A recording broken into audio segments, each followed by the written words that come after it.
توی این پست میریم سراغ بررسی چند تا از غذاهای رستورانی که بامی با این ویو زیبا از استخر و آبشار لاهیجان داره.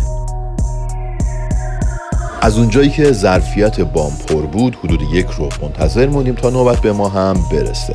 این مدت فرصت خوبی بود که به منو نگاهی بندازیم.